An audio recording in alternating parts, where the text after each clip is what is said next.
par deux rapports. L'un en juillet, le 1er juillet 2024, et le second, le 2 décembre 2024, l'ONU s'inquiète de la situation de la Côte d'Ivoire. Et pour ne pas paraphraser, nous allons lire exactement ce que l'ONU a écrit. Au point 68 du deuxième rapport, voici ce que l'ONU écrit.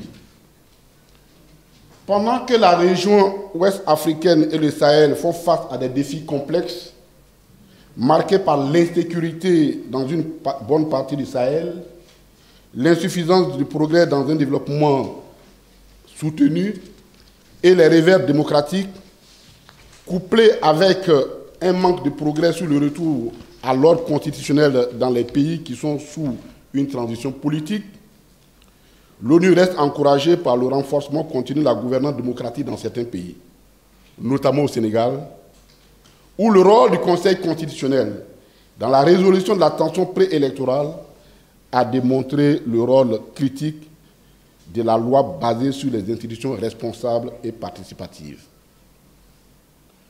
Le Ghana a aussi démontré la force démocratique de ses institutions, y compris les choix des candidats à l'intérieur des partis. L'ONU salue l'effort de réconciliation nationale en Côte d'Ivoire et appelle cependant les participants et les organes de gestion des élections à s'assurer que les préparatifs ainsi que les prochaines élections de 2025 soient effectivement inclusives et participatives. Soient effectivement inclusives et participative. Ce rapport a été transmis au président Laurent Gbagbo. Le gouvernement ne peut pas dire qu'il n'a pas reçu ce rapport.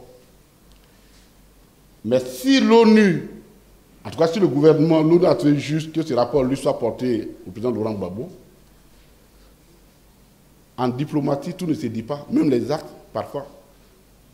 C'est parce que la notion inclusive et participative renvoie effectivement à sa situation. C'est pourquoi quand le président a dit la dernière fois que l'ONU a saisi les autorités, c'est de ce rapport-là dont il parlait. Il ne faisait pas de l'affabulation, c'est écrit noir sur blanc. On ne me l'a pas envoyé à moi, on ne l'a pas envoyé à Dano Djedje, ben, on l'a envoyé, le président Laurent Gbagbo a reçu une copie. Ça veut tout dire. Ça veut tout dire. Et le gouvernement ne peut pas dire qu'il n'a pas reçu ce communiqué. Ce n'est pas possible. S'il dit qu'il n'a pas reçu, on va lui donner une autre copie. Ce n'est pas grave.